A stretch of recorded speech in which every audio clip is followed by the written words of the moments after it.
Okay, Ragini, you're on.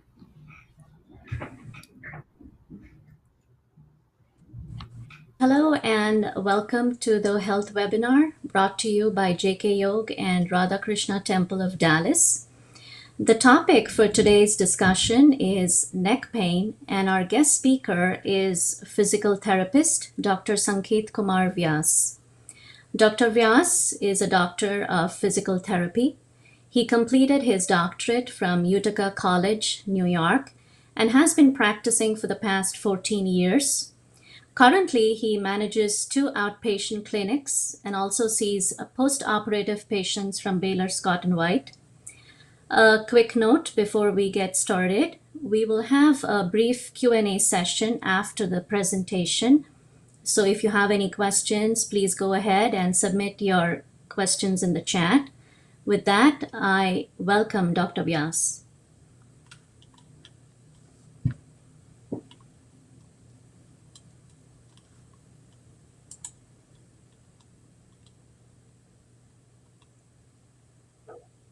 Hello. Yes, so thank you for the introduction, Raginji, and we'll start today with the topic neck pain. I know everybody must be watching exhausted election since 2-3 days, and looking at the TV can strain your neck too. So this is a perfect time. So we'll go over neck pain and how to avoid, how to do the prevention, and the topics that we're going to cover today. If you can put the slides, I can. Yep. So this is the first. Do the next one.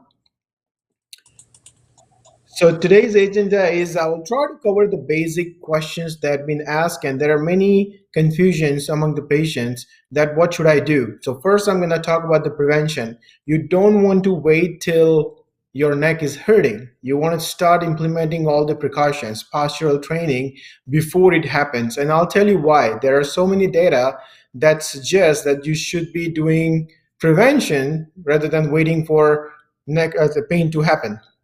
The second, we'll talk about the causes, that what causes neck pain, like what kind of things you should be avoiding.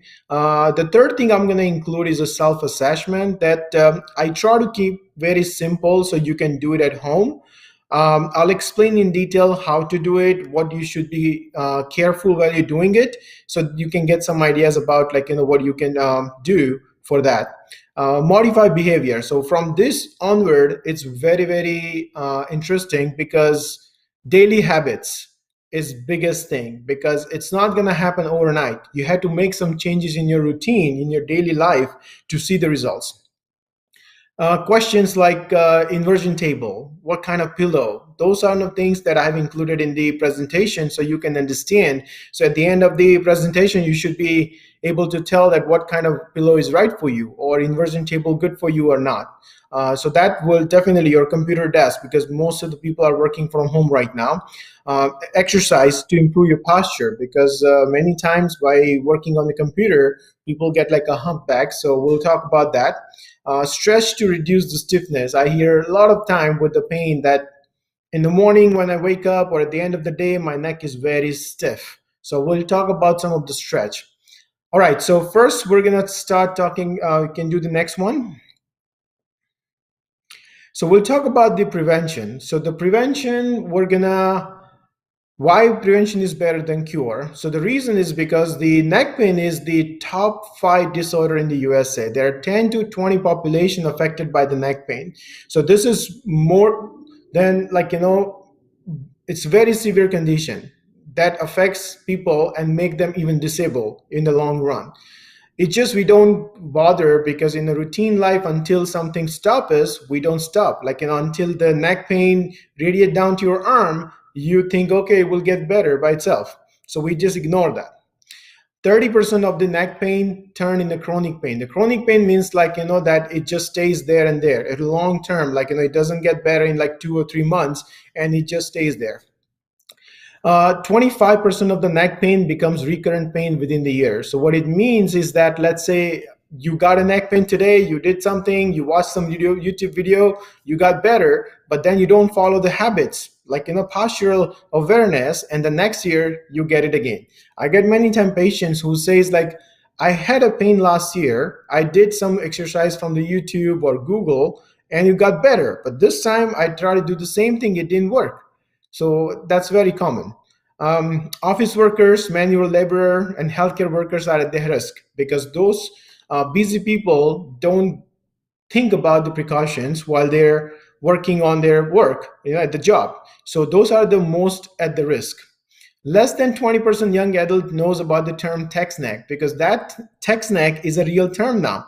One of the chiropractor in 2018 started using this tech snag, and that becomes like very obvious now because most of the time we are stick with our phone. We look down all the time. That's called tech snag. You're looking at the phone, your smartphone, and your head is down all the time. If you wanted to track, you can check your screen time. There is an app, there is so many things you can do on your smartphone, so you can keep the tracker, the screen time. So let's say in a day, 2 or 3 hours screen time, that means 2 or 3 hours you were looking down. And you'll be surprised by the data. You will be surprised by the time that, oh, really, I'm spending this much time just looking down. Okay, so you can check that. Okay, so in the resting, when I'm sitting right now, the weight of my head is about 10 to 12 pounds. But that weight increase when I'm looking down. So imagine if I'm using the phone 2-3 hours a day, and if this is the phone and I'm just looking it down 2-3 hours, so that 10 to 12 pound weight becomes 60 pound for 2 to 3 hours. So you can imagine what happened to the vertebra and the disc. Okay, and then after I hear many times 60-year-old patient comes in and they said it was fine, it just happened yesterday. And I said, no, it didn't happen yesterday. It was building up, but now you're showing the symptoms. Okay. All right, we're going to do the next one. So here I'm going to explain a little bit about the anatomy. What is cervical spine? What is neck pain? So if you look at the cervical spine, it's curved. So that's called the normal lordotic curvature. It's very important. Remember this term down the time, later in the time, I'm explaining why it's very important. So in the cervical, we have 7 vertebrae. Overall, in the spine, we have a cervical, thoracic, lumbar, sacrum, coccyx. Those are the spine. So 7 is the cervical vertebra. 7 numbers are there. Possible movement in the cervical spine is flexion, which is bending forward, extension, which is looking up. Okay, so the side bending is like going side to side, and rotation is just looking this way. Okay, all right, so the lordotic curvature means that curve that you see on the spine that we need to maintain. Anytime our body, it's called normal anatomical position. As long as you maintain your normal anatomical position, your body will not react. Okay, and to use the pillow, I'll talk about this when we go on that slide. Okay, we'll do the next one. So this one, let me explain a little bit about. Now we're going to talk about the cause, that what causes the pain. There, you must have heard many times different terms like herniation, bulging, disc injury, spondylosis, stenosis. So here, the fibers that you're looking outer side, the kind of orange color, that's the annulus. That's a strong fiber, and there is in the center there's a nucleus, which is like a jelly-like substance. So what happened whenever there is an injury, repeated movement, something like that, it push on your nerve. So the yellow band-like appearance you see, that's a nerve. Now, when you see the professional people like physical therapist or orthopedic doctor, they ask you the symptoms. So it's very important that you explain it to them. What are you feeling? How you feeling? Since how long you've been feeling? Because this is called dermatome. The dermatome means based on your symptoms. Let's say you tell me that, okay, my numbness or tingling is only in the 2 fingers, the last 2 fingers right here, and it goes down like this. So based on that, we can understand what level of the cervical spine is affected even before further investigation like X-ray or like MRI. Because that's called dermatome, because we know exactly which level supplies where. So based on your symptoms, we can understand what level might have been affected. So we'll go in that way. So make sure that you explain in detail your medical history, your symptoms, how long you've been having this problem, so we can do further better treatment. Okay. All right, we're going to do next one. So next one, we're going to explain the symptoms. So if you have this one, we're going to talk about the disc injuries. If you have any disc injury like herniation, bulging, rupture, So what kind of symptoms you might experience? So pain in the head. The headache sometimes is associated with your neck. It's totally separate topic. The headache, it could be cervicogenic, means your cervical spine is involved. It could be musculogenic, which means your muscles are tight and you're getting a headache. They're the whole different topic for that one. But the headache can be because of your neck problem. Radiating pain down to your arm. So whenever you have any impingement in your nerve, you may experience some radiating symptoms. Pain is more in morning at the end of the day. So in the morning, most of the time you experience it because when you're sleeping, your position is not right. So you get the pain in the morning. At the end of the day, because you've been working at your work, you're not following the posture, so you may get it at the end of the day as well. It also increases with the walking, standing a long time. So it does increase with that, or looking down. You get very limited range in your neck, and many times with this kind of injury you get the spasm. So what happens is called trigger points. You build up lactic acid on the fascia of the muscle, so you know that you feel the knot, and if you go for a massage, they say, oh, you got lots of knot, you got lots of trigger points. So that developed because what happened, our body is meant to move. So our neck should be keep on moving it, or up and down and like that. But when you don't use those muscles because of the pain, what we'll do is you will start using that movement. So for example, if I'm turning this way and if my neck is hurting, so what I'll do is instead of turning my head, I'm just going to turn this way, the whole body. So you're not using the muscle it's supposed to use. So what happened, that muscle start tightening up on you. And because of that, you build up the knot. And that knot is right on the fascia and the muscle. There's a space in between that. You build up some lactic acid, and that's the trigger point that gives you pain whenever you're trying to move it. And then that's why you feel all the tightness. All right. Okay, so we're going to do the next one. So this is the causes of the injury, that as I mentioned, the disc injury can be because of the herniation, bulging, rupture, irritation to the common disc injuries. It's very common after the 40-year and older population are more common. Very common in heavy lifting job, if you're working in a warehouse where you have to repeatedly lift something, or also it happens because of the repeated movement. So some job require repeated movement, the same movement, you got to do it over and over. So that does cause the problem with the disc. So as I mentioned in the previous slide, it's a annulus and the nucleus. That's are the component of the slide in the photo. Okay, so that's here you see the annulus and nucleus. So those are the things that we mentioned in the causes. So that the rupture happens in the disc. All right, we'll get back to the slide. All right, okay, so we'll do the next one now. So now we're going to talk about the cervical spondylosis. So cervical spondylosis, basically you can say that means it's arthritis in the spine. So you get lots of wear and tear in this photo, that this bone, the vertebra, is having lots of wear and tear. And because of that, it interferes with your disc. It interferes with your movement. It interferes with your activity. Okay, we'll do the next one. So this is just normal wear and tear, as I explained, and it can be asymptomatic. So many times after a certain age, like 40 or 50-year-old or more than that, they have a spondylosis, but it's asymptomatic. It doesn't cause any problem. So then in that case, you just need to follow up with the routine and you should be okay. There's no problem. The dehydrated disc, that's very important, because one of the cause of this spondylosis, it could be dehydrated disc. We don't drink enough water. Our disc needs some water too. So when you drink water, the part of the water does go in your disc. Because if you don't hydrate your disc, it will dry up, and that will cause those problems too. And same with the bony growth, bone spur can develop too, because with the arthritis, there's lots of wear and tear. There's friction happen. Because of the frictions, the small bone particles either grow, or that's called the bone spur. So that can interfere with your movement. Okay, we'll do the next one. All right, so symptoms of the spondylosis is pain and stiffness on the neck. The stiffness is more with this spondylosis versus disc injury, because your vertebra are involved. So that's why the stiffness is more. Very limited range in the spine. It can get the pinched nerve because of the bone spur. That spur, the bone particle, can compress on your nerve. And because of that compression, it can cause the symptoms like a radiating pain, tingling, numbness in your hand.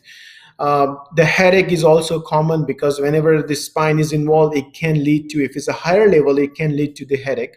A grinding feeling because of the, as I say, bone spur, you may feel some grinding. When you're trying to turn your head or look up, you feel like kind of grinding movement. And muscle spasm, as I explained earlier. Okay, we'll do the next one.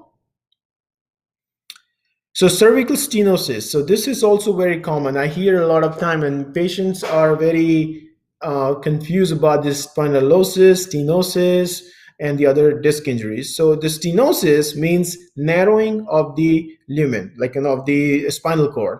So the spinal cord goes in foramen, and if that foramen start narrowing, that's called stenosis. If you see that band-like appearance, the white band-like appearance right in front of the nerve, that's the posterior longitudinal ligament. Okay, we'll do the next one. So that posterior longitudinal ligament caused the pressure on the spinal cord with the extension when you look up, and that increased the narrowing of the spine, okay, in the condition like a stenosis. So many times people don't have like understanding that with the stenosis, you wanted to try to avoid hyperextension. So the reason is because when you're doing the hyperextension, that posterior longitudinal ligament kind of flap, it bend. And when it bend, it narrows more.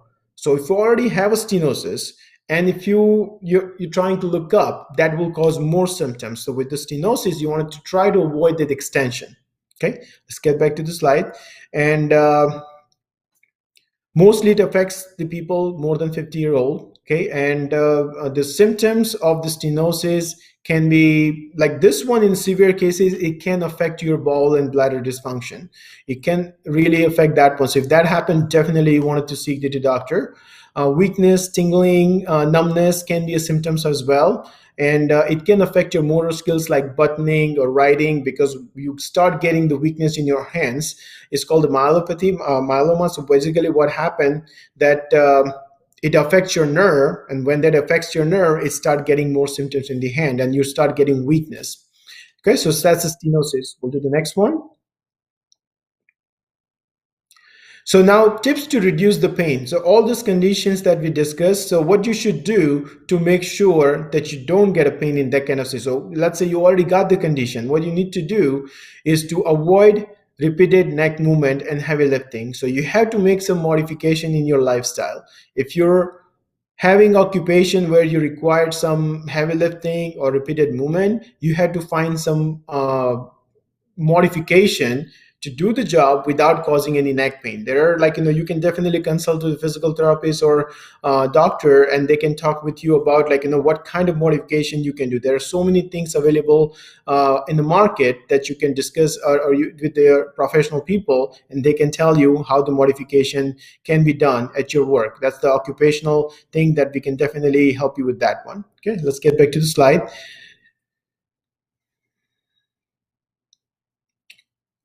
Okay, so let's get back to that one more. The symptom, the tips. Okay, all right. So the healthy posture habit is one of them. It's very important that you follow the proper posture, because that's the biggest thing. Many times, at home, at work, people don't follow the posture, and then they end up with the pain. Regular stretching and strengthening is very important. Your muscle has to move. Your muscle has to stretch, and muscle has to strengthen. Then only you're gonna be able to maintain your cervical positioning, and you won't get any kind of wear and tear. Ice for the inflammation and heat for the muscle spasm. This question I've been asked many times: should I use the ice or heat? Now there is inflammation. If you have active pain and you right in the center, you wanted to use the ice, because that means you have an inflammation. If you're having a symptoms, radiating pain, that means you have a symptoms. If that happened, that's the called inflammation. And inflammation, if you put the heat on the inflammation, it's increased the inflammation, because Inflammation means lots of blood circulation is already happening, and if you put the heat, that will increase your circulation more. You don't want that, so you want to put the ice to reduce the inflammation. But because of this, the cervical condition, if you got a spasm, then you can put the heat on the spasm, because the tight muscles, if you put the heat, it will relax the muscle. So that you can do it on the muscle, but not on the spine. On spine, you wanted to use the ice. Okay, let's get back. Um, and pillow, very important that you have a right pillow. You're sleeping 7-8 hours a night, and during that time, if your neck is hyperextended or hyperflex, or if it's not positioned properly, your muscles are in that position for almost 7-8 hours. That is not good. That means in the morning definitely you will have a problem. So that's very important that you have a right pillow. We'll talk about that a little bit later on. Let's do the next one. Okay, so this is the self-assessment, that once you got a neck pain, I try to include very basic tests that you can do it, because there are so many advanced tests that, but you don't want to do that. If you come to that situation, you wanted to see some professional people. You don't want to do it by yourself, because I know many times people try to do something, and if you don't do it right, then you will just say, okay, either I have a lots of problem or I don't have a problem. So that's why I try to include very basic one. So the first one is a neck flexor endurance test. Why do I need a neck flexor endurance test? Let's do the next one. So this one is the neck flexor endurance test. So we wanted to check the strength in your neck flexor. Neck flexor means there is a muscles deep inside the throat which helps to bend your neck, okay, so which is deep inside.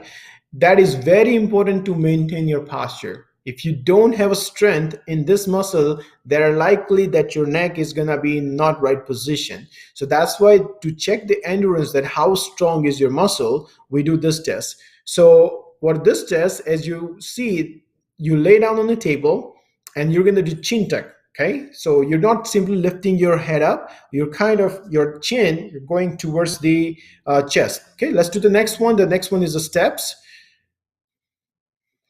Okay, so the chin tuck position, as long as you can hold it. So you lay down flat on the bed, you lift your head up and do the timer, turn on the timer, do the phone or whatever the timer you have, start the timer, and you stay in that position. Record how long you can hold that position, okay? So the mean score for this test is the man should be able to hold for 39 seconds. Women should be able to hold for 29 seconds or more. The positive test is if you're unable to maintain the position for that long time. So if the man cannot hold for 39 seconds or women cannot hold for 29 seconds, that's a positive test. That means your neck flexor muscles are not that strong. You need to work on that one then. Okay, all right, we'll do the next one. So the next one is a self-distraction test. That is very important test if you have a radiating pain. Sometimes you get the pain in the shoulder, in your arm, in your forearm. So this test help to identify whether your neural structures are involved or not. So what do you do in this position? You make a fist below the chin. Don't push too hard. You don't want to push your trachea. This one is just for the support. You're not pushing it anything. You're pushing it from the back side. If you look in the picture, you hold the hand right on the occipital. Occipital means like, your skull, the base of the skull. So you keep here, no pressure at all in the front, okay? Make sure you follow the instruction, because this one is very important, that you just put the hand and you lift the head up from the back for about 30 seconds or whatever you can tolerate. If your symptoms relieves, let's say you have a pain in your arms or shoulders, when you do this, if the symptom relieves, that's a positive test. That means your nerve were compromised, but when you do the traction, it released the pressure because you lift your spine up, you lift your vertebra up, so it released the symptoms. So that's a positive. That means that your neural structures are involved. It's negative if there is no change in your symptoms. Okay, all right, we'll do the next one. So this one, you don't need to read all those things. This is a questionnaire. This one is used by many, it's a very standardized questionnaire used by many insurance companies like Cigna, United Health. So many payers use this one. And also the doctor's office and can decide based on this form questionnaire, can decide how disabled you are because of your neck pain. So there is 10 questionnaire. So if you notice, there are 6 on this one and there is a 4 on the second slide. So pain intensity, personal care, reading, headache, concentration, lifting. Okay, let's do the next one. Okay, work, driving, sleeping, and recreational. There are 6 boxes. The first one, if you answer first, that's a 0 score. If you answer 6, like the 6 box, that's a 5. There are possible 50 score on this one. So let's say you answered all of them. Let's do the next slide. So this is the interpretation of the score, the questionnaire. So let's say you score all the question. You fall on 0 to 4. That means there is no disability. If you have a question total 5 to 14, you have some mild disability. 15 to 24, moderate. 25 to 34, severe. And above 34 is complete. That means your neck is so bad, you cannot function normally. So based on this, we can decide how disabled you are based on the score or the questionnaire, because this questionnaire filled out by the patient, so it's more subjective. So you tell in the form that exactly what you're experiencing. Okay, let's do the next. All right, so now all the slides are very interesting based on daily tips. So as you notice, this is how texting could affect or damage your spine. As I was talking about in the beginning, that if you're just standing straight, look at the first photo, the man with the red t-shirt holding a phone. The weight of the head is 10 to 12 pounds at that position. As you start leaning forward, as you start looking down, your text neck, you're looking at the phone, the pressure goes to 60 pounds. So what do you need to do? Look at the second photo. When you look at the phone, and that's how we do it all the time. I haven't seen anybody looking a little bit like that. That's the habit that you have to adapt. But look at that, the tension headache, the neck and shoulder pain, difficulty breathing, pain in the middle back, chest and lower back. There are so many complications that can happen over the time because our body is not meant for that kind of position. It has to be neutral, as I said about the anatomical position.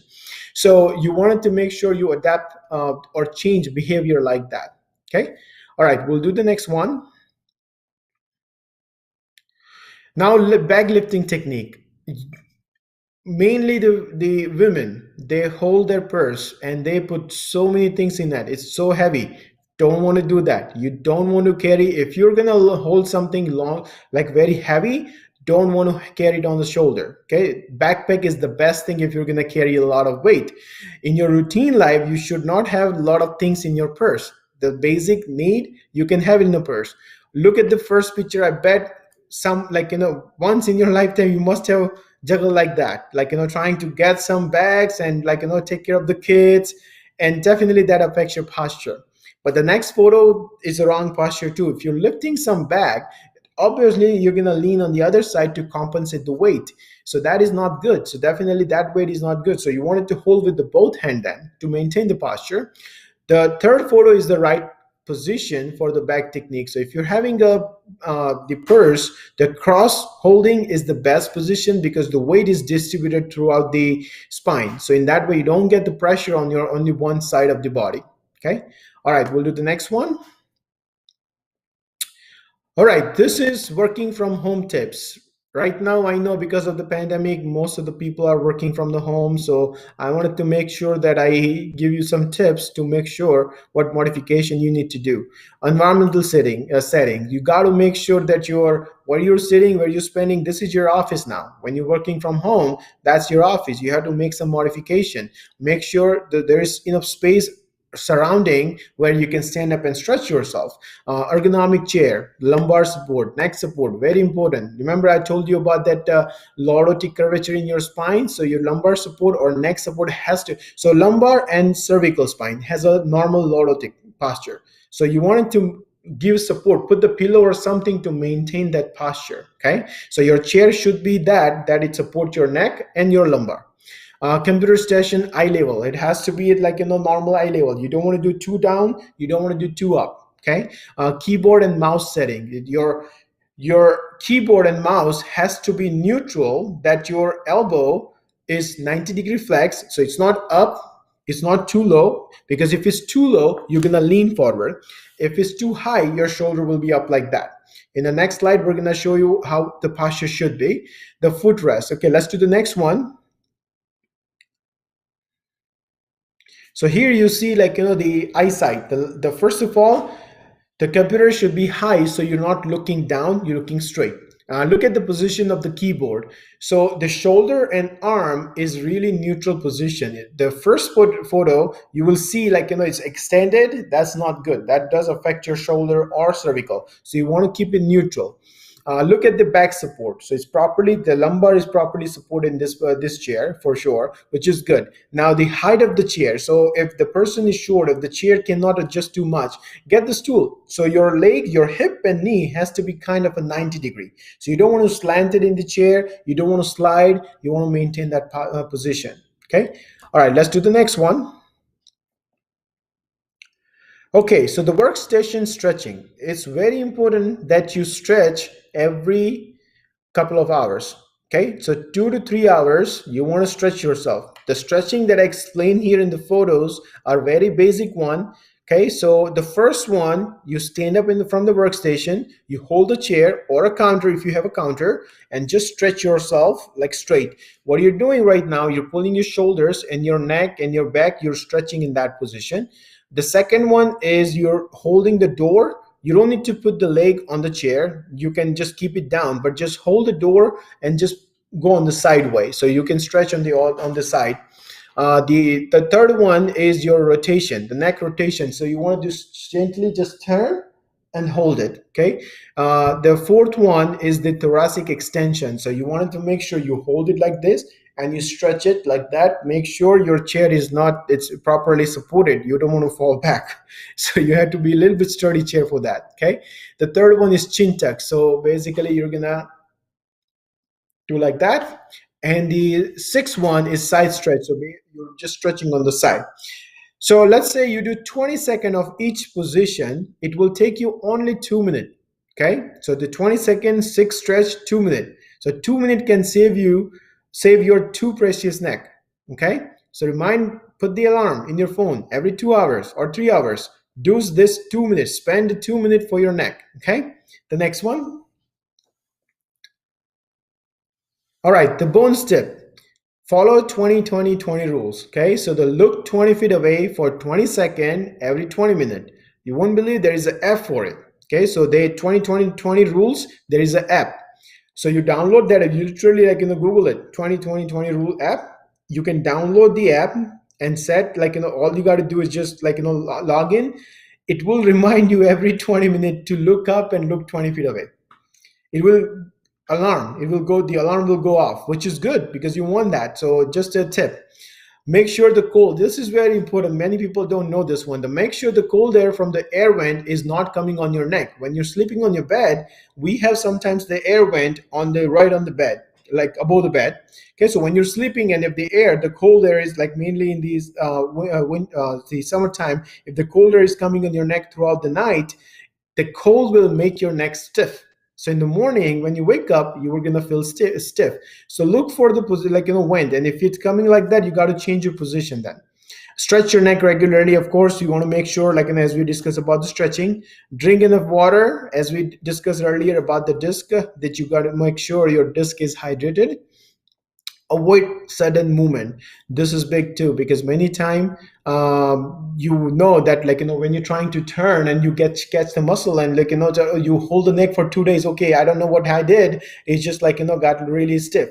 If you're not doing regular exercise and then you do quick movement, muscle will go in spasm.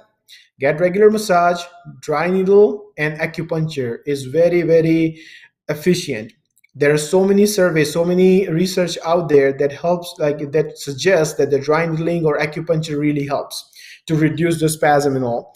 Reduce the stress and do regular meditation. That's because whenever you stressed out, knowing or unknowingly, you just clench like that, and that does affect your neck as well. Meditation really relax your muscles too. Let's do the next one. Okay, so many times I've been asked, inversion table, is it good for me or not? So it's good for herniated disc, bulge disc, stiffness. It's good, no problem.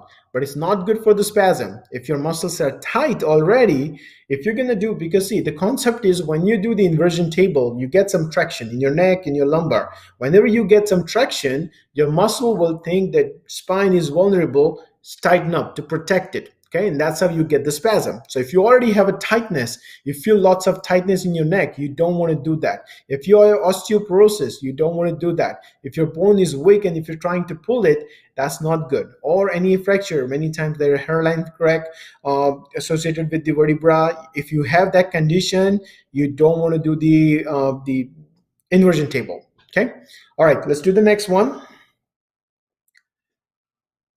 Okay, pillow. This is very, very important that pillow type depend on your habit. So many times I've been asked, okay, what kind of pillow should I use?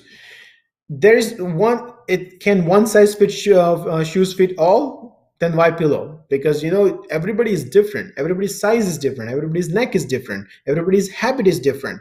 Like there are so many factors, like are you a side sleeper versus back sleeper? Are you firm? Do you have a firm mattress versus soft mattress? So what kind of habit you have? Based on that, you have to decide. If you look at the first picture, you will see the neck is supported, the curvature that we seen in the first slide, that curvature has to be maintained. Okay, so with this kind of pillow, your cervical spine curvature is maintained and your head is rested. So if you have a flat pillow, your head will be like a little bit elevated. You don't want that.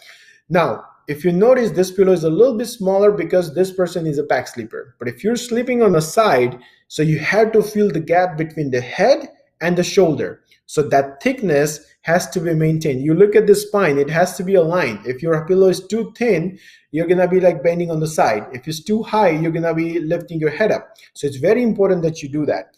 If you're a side sleeper, definitely you want to keep the pillow between the leg to maintain your spine. If you're back sleeper, still I would suggest to put the pillow below your knee to maintain your lumbar curvature. There are custom pillows out there. The one is the PillowWise. We also have it. So those kind of pillows are only available in the doctor's office or clinic. They measure your neck. They get your habits, that what kind of habits you have, and based on that, they will suggest you what different size pillow should be good for you. Okay, so it's very important that you follow this one. All right, we'll do the next one. The soft collar. This is also many times I've been asked that my neck is hurting, mainly like if someone with this spondylosis or disc problem, they said, should I wear the collar and go for a walk or something, like should I wear a collar during the different activity? You can do that if your pain is acute. Acute means like if you actively have severe pain going on for a short time when you're going for a walk, you can wear it to protect it, but you don't want to do it for a long term, because when you start using it for a long term, you're guarding your muscle. You're not using your muscle because your collar will guard your muscles, and that's not good. As I explained before, every muscle has to be used. If you don't use it, you're going to get the spasm and weakness. Okay, so that's very important. Let's do the next one. Okay, the exercise for the humpback. It's also called the kyphosis posture. Many people have the posture like that. So what you should do, so if you look in the photo, the posture, the spine is kind of going forward. That's called the kyphotic posture. Okay, so you wanted to start, these are the basic exercise, the stretch I mentioned. So photo on the left side, the center is hold the door and just pull it. Okay, so your serratus anterior and those muscles will get pulled. Pectoralis stretching, you just go hold the door and just stretch the pectoralis. Let's do the next one. So this one is I really like this one because I myself do this one. So if you look at the first picture, it's a before and after. So the first position, get the foam roller. If you don't have a foam roller, you can use the pillow, that's fine. But I would suggest to invest in a foam roller. That really helps in the long term, not only in the back, to many different muscles.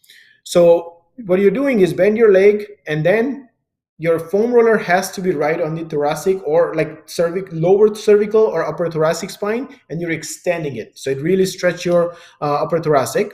The second one in the photo, you will see, it's also called the YWL position. So you're laying on the pillow, on the foam roller, and then you're just opening your hands, okay? The third one is the chair one. I really like that too. You can do it in the standing too. The kitchen sink, when you stand in the kitchen sink, but do make sure, like, that your back is properly curved or supported when you're doing from the in the standing position. So you hold the head of the sink, or you can do it like on the chair, and then just pull it, and then you curve like a cat and camel exercise. You curve your upper thoracic down and up. Okay, and the last one on the right side you see is for the rhomboids. It helps your rhomboids and the lower trapezius. You put your hands on the back and trying to lift it up and down. Let's do the next one. All right, so now I'm going to talk about a little bit stretching. So those are for this posture. The exercise that we just explained is more for the posture. Let's do the next one. So this one is the upper trapezius stretch. Okay, so this also you can do it while you're sitting down on your computer. Okay, so basically what you're doing is you sit down, you turn your head up and side. Okay, and then your hand, that look at the photo, that he's holding the table and he's pulling down, because you got to make sure your shoulder is down. Then only you're gonna feel in your trapezius, and then you pull with your hand and you hold it. Okay, any stretching you should hold for at least 25 seconds, okay, and then relax. Okay, all right, let's do it on the both sides. Let's do the next one.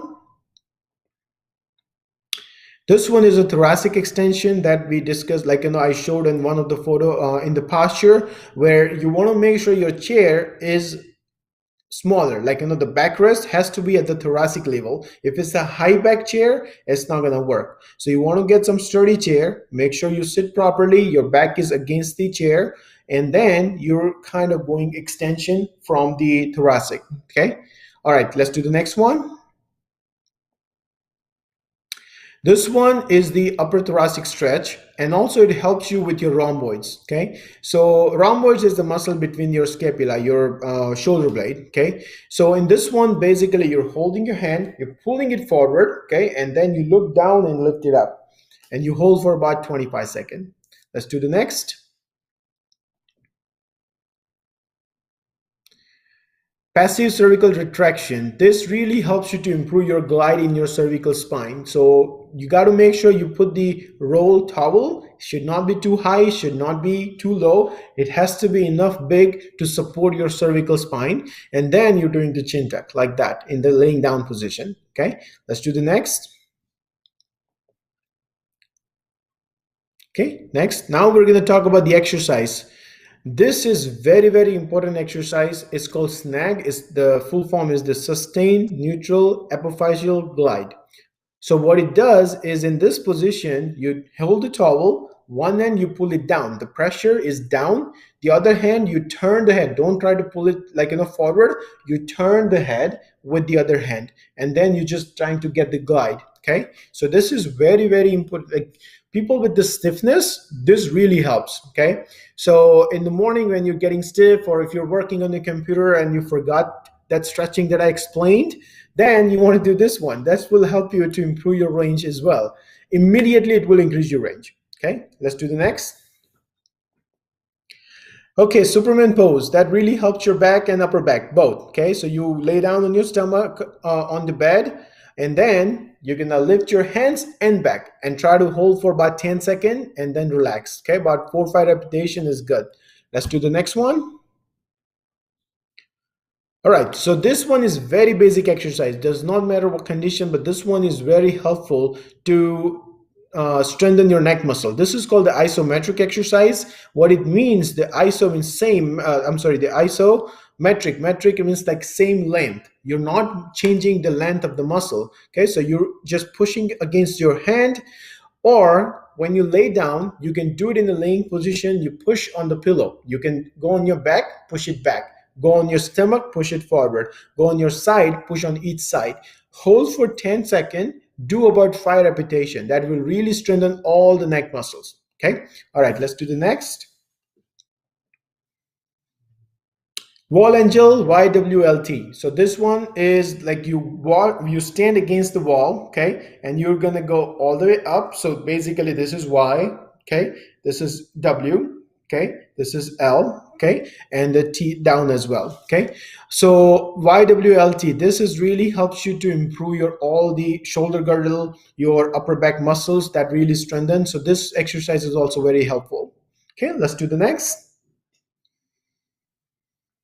All right, summary. This is the last slide. So basically, posture improves with the appropriate stretching and proper exercise. You have to be consistent. If you just do one time, it's not going to help. If I want to build up the biceps, if I take a dumbbell, do one time, then do maybe after 2 weeks, and after a month, I said, don't see any like shape. I don't know why. I did the exercise. No, you have to condition your muscles. So it has to be very consistent to work on your neck. Okay. Lifestyle changes, your habits. Very important that you make some changes in your lifestyle. Okay, that will go long. Tech snack affects many people, especially in this era where we use the smartphone, computer all the time. You want to make sure you think about that in daily basis. All this screen time app or like 2020 app, as I mentioned, is you're already using it. Use the wisely, so that can really help you with that. Radiating pain, tingling, many times, like, that people said, oh, I got a tingling, numbness. Do I have to go with the surgery? Not necessarily. Means like you can try the conservative way first. There is a way we can, like, with the decompression, with the strengthening exercise, it can be relieved. And then we can discuss, like, if it doesn't go, if the situation is worse, we can do some more special tests to find out, like, what kind of damage you have. And if that doesn't work, then we can think about it. But definitely we can avoid tingling, numbness, radiating pain doesn't mean surgery at the first. You wanted to try the conservative way first. Okay. All right. Thank you so much. This is all. I try to keep it very simple and trying to address all the topics of daily need. And then we can start with the question and answer if someone has.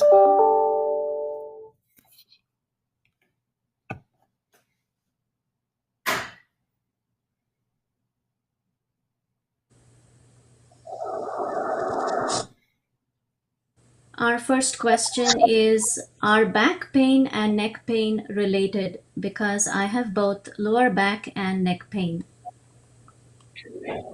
So the answer is yes and no. Means like it can be related, but it can be like, so because you have a neck pain, you will get a back pain. No, that's not right.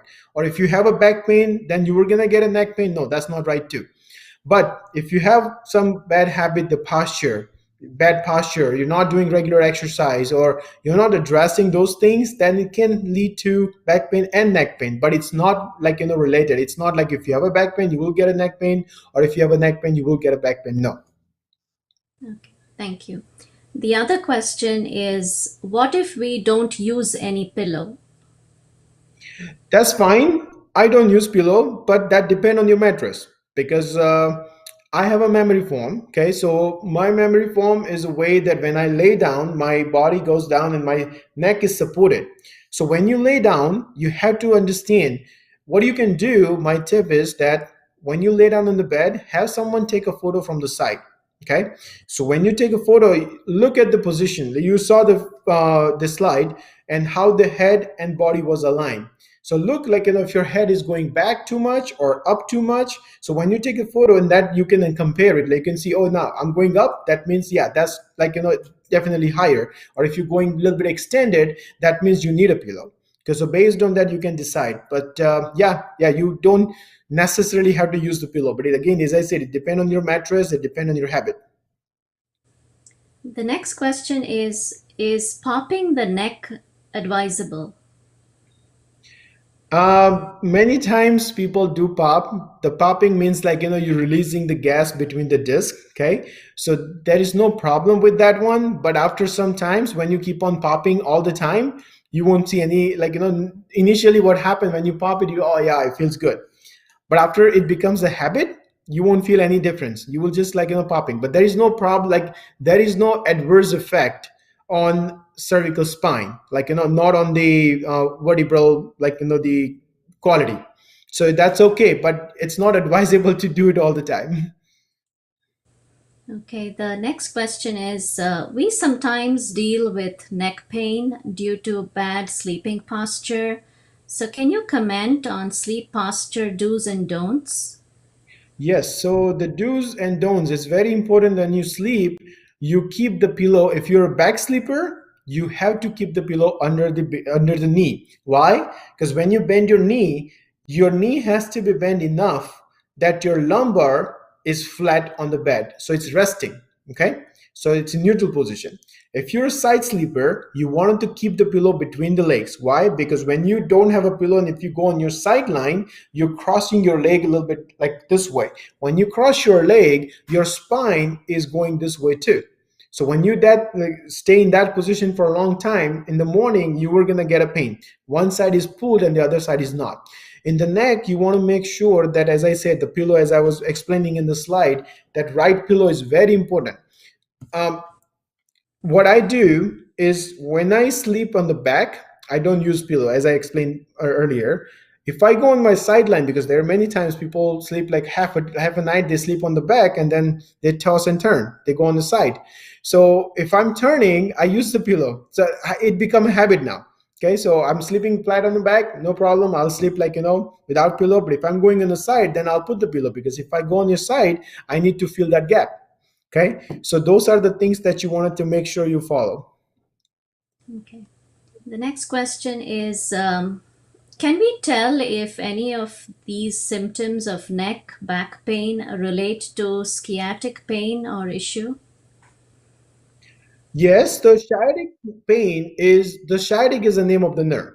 Okay, so that originates from L4 L5. So basically, from the lumbar, that nerve goes down. So in the one of the slide, I show you that photo where the disc was bulging out and it was compressing the nerve. The yellow kind of a rope that you were seeing was the nerve. Okay, so sciatic pain. Whenever say that I got a sciatica, what it means, sciatica means it's inflammation of the sciatic nerve.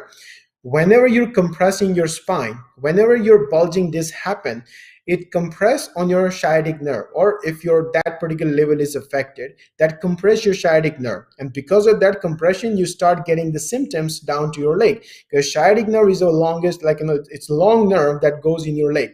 It goes all the way down in your feet. Okay, so back pain and neck pain, it can radiate. So that's the product of your back pain. The sciatic pain is a product of your back pain. So something is wrong with your spine that lead to that symptom. Same with the arms, because if you have a problem with the spine, that does radiate down to your shoulder. Okay, or the arm. So as I mentioned, the based on the symptoms where you're getting numbness, tingling, based on that we can tell what level of the spine is affected. Okay. How will I know if I have, sorry, can taking massage in spas or parlors may have negative side effects on our neck or shoulders? Okay, so ma- massage is good actually, because the massage is more maintenance. Okay, so what you do is every day in daily life you're working, you're at the job, your muscles are tense. So the massage therapist, if it's a good massage therapist, they're gonna work on your muscle, they're gonna look at the muscle fiber direction, they're gonna look for the trigger points and trying to help you with that one. But that is just the maintenance. They're gonna relax your muscles, they're gonna relax you, nothing else. They're not going to cure any condition, but at least once the massage is done, you're going to feel relaxed. Okay, so your muscles will be relaxed. So in the long run, it's good to have a massage as a maintenance, but not as a treatment, because many times people get the neck pain and they go to the massage, get massage, they feel good. Again, after a week, they said, okay, I got the same pain, so I'm going to go to the massage and take care of it. That's not good. If you keep on getting the pain, then you wanted to address that. You don't want to just get a massage and just take care of it. You wanted to make sure that you do something about it, not only just massage. But if you don't have a massage, you just have a strainful job, go for a massage, get relaxed, on your massage. Many times the surgeon who does the surgery, like orthopedic doctors, many times after the surgery they directly go for the massage, because 6-7 hours, if you're there working, like looking down and working on all the surgery, they get stressed. Okay, so after that they relax the muscles, so they don't have a neck pain or anything at that time, but they're just doing the maintenance. Okay. Okay. Thank you. The next question is, how will I know if I have inflammation or muscle spasm for hot and cold packs? So the muscle spasm is the tightening of the muscle. So right in the spine, right in the center, okay? So if you have any pain, the pain which limits your range in your spine, it really feel a little bit swelling around the spine, that's the inflammation, okay? The muscle spasm is, if you look at the muscle, if you touch it like this, if you feel it, you're gonna feel tight rod. Now, in the therapy, like we do this every day. So when when I'm doing the palpitation on the patient, immediately we can tell that, okay, which muscle is tight and which is not. But in your normal cases, if you don't know what is spasm in normal cases, you can just feel if you push it, try to push on both sides, okay? One side you will feel a little more tight than the other. That's a spasm, okay? So those is a spasm, but the inflammation, you're gonna feel tenderness. Okay, so on your spine, if you're just touching down there, you're gonna feel the tenderness. Also, one of the most important thing with the inflammation is that you get the pain. If you're feeling the pain, radiating pain, if your pain is coming down to the shoulders or arms, that is definitely inflamed spine. The next question is, can pain increase if same muscles are overused? Yes, if you use, and that's exactly I meant in the slide, that repeated movement. If you're using the same muscle over and over in improper way, then it does affect. If you know that, it's called conditioning. So if someone know, many times the sports injury, or people who play sports or some occupation require that kind of work, we call conditioning. So what it means is that we work that muscle, we strengthen that muscle, we make that muscle ready for that movement, then it's okay. But if your muscle is not ready, and if you start using that muscle over and over, that's gonna cause a problem. Because what will happen, let's say your one side, our body is more synchronized, it's balanced. If your one side is using a lot, that means that side will pull. Okay, so whenever that pull happen, the other side will become weak, and the side that you're using will pull your whole spine. Okay, and that will cause the imbalance between the body. So that can cause a problem. But if you know for sure that, okay, you're doing certain works over and over, then you can definitely strengthen that particular muscle, and then that should be okay. What precautions can we take while cooking? At times, the cooking hours get prolonged. Yeah, so the cooking, you want to make sure, okay, so we cannot change the height of the stove, because you got to look down or something. But at least the prep work, you can make some changes for that. Okay. So when you're doing some prep work, I would suggest to sit down, make sure you're sitting on the table and proper height, and you can do it. If something heavy work you want to do it, then you wanted to make sure you do it right way. Okay. Okay, one of the tip that I can give is, any work, any cooking or anything, you're doing heavy work, you don't want to keep the things away. You want to base a little bit close to that, so that way you can have a good support. Okay, because many times if you're lifting something, and if you're far, you're adding the weight. Okay, so if you're doing the cooking and if you're chopping with far hands like that, that's not good. You want to keep it a little bit close. Okay, and let's say you're cooking for 1 or 2 hours, for example. Okay, so 2 hours you had to be standing position, cooking for all the guests and everything.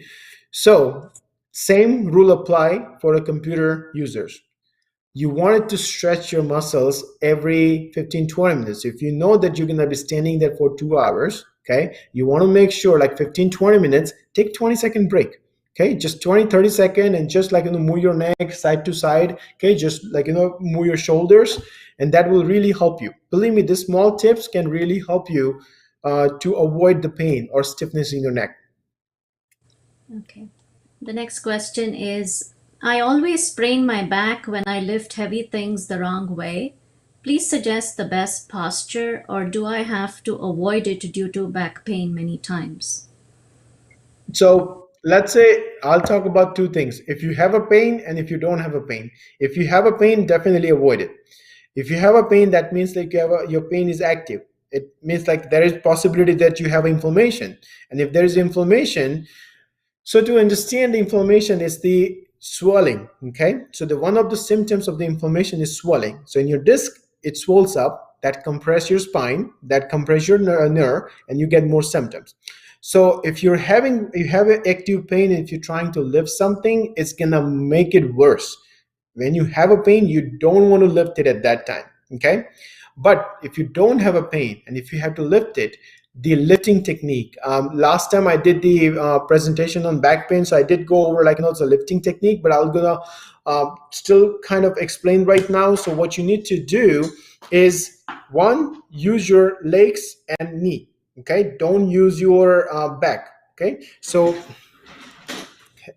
if you can see it not. Okay, so you won't be able to see it, but basically what you want to do is that bend your knee, bend your hip. Okay, keep your back straight, keep your weight, your whatever you're lifting, close to the body. Okay, so whenever you do that, you're making sure you're avoiding the strain on your back. Another important thing, tight your abdominal muscles. Okay, so whenever you're doing lifting, you have to tight your abdominal muscles, because your abdominal muscles will brace your spine. Because the purpose of the tightening the abdominal muscles, it will hold the spine. Okay, so when you hold the spine is secure. And then instead of using the back muscle, don't lean to use the back muscles. Use your knee and hip, bend that one, and then trying to lift it up. Okay, another thing is breathing in and out. When you're trying to lift something, you breathe out. Okay, so any exertion you're doing, you're breathing out. Okay, and if you look in that in the back presentation, there is a whole pictures and videos that how exactly you wanted to do it. And if I see if you want information, I can try to, in the comment section, I can try to write down about that too. I can try to upload the photos as well. Okay. Thank you. The other question is, can the wrong type of pillow cause neck pain? Which ones should we use and what should we avoid? Right. So yes, wrong pillow can cause a back pain, because that's what I explained. That custom pillow is very important. Or if you get a pillow from the market, you got to make sure it's appropriate, because your cervical spine, lordosis, as I explained in the earlier slide, that curvature has to be maintained. Okay, so in the spine, in the cervical spine, we have that little bit curvature. Okay, so when you use the pillow, there are pillows where it's flat and then little curve. That kind of pillow is good, because no, our neck is not flat, because we have a back side of the head, then there is a neck, and then there is a whole back. Right, so that kind of a slide, the curve that we have, that need to be filled.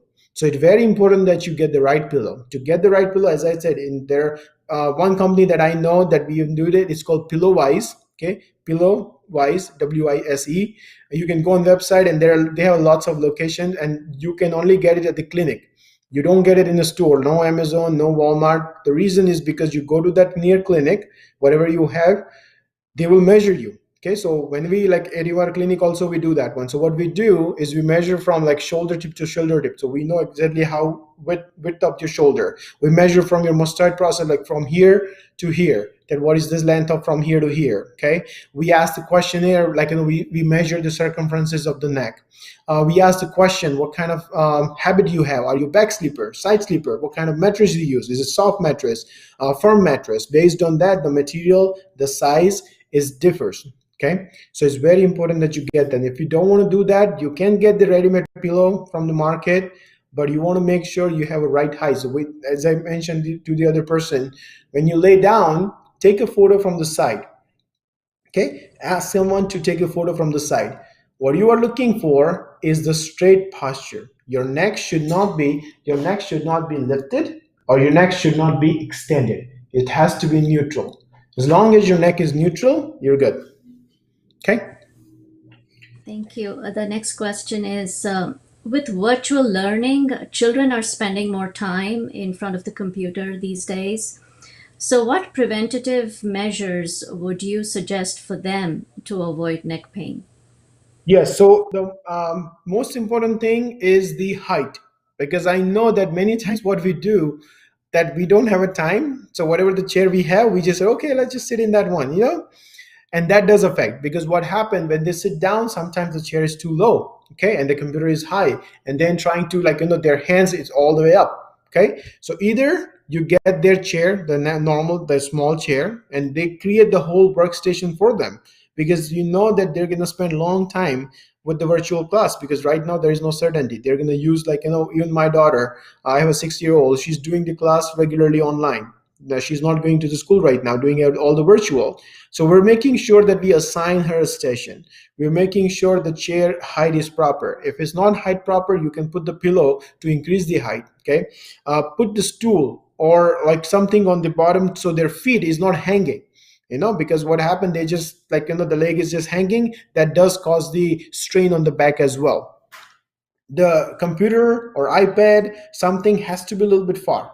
Don't keep them too close. It has to be a little bit far, and the eye at the eye level. Okay, so those of the modification is very important that you create. But the best thing, because if it's a small kid like my daughter, like 5 6 years, they won't know. So basically, we have to literally create their own environment. And if it's an older kid, like 12-year 15-year-old, then you wanted to make sure you explain it to them that, okay, these are the things we're looking for. Make sure your back is supported, make sure you don't your leg is not hanging, make sure, like, your height of the laptop or distance is properly maintained.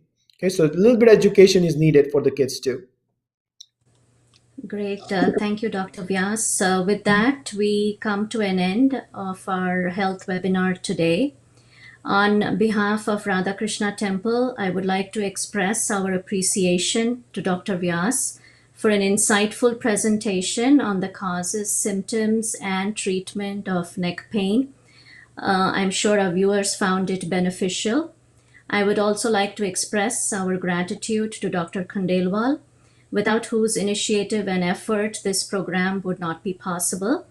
Thank you all for joining us today, and I hope to see you all again in our next webinar. Thank you. Pleasure to be on the show. Thank you.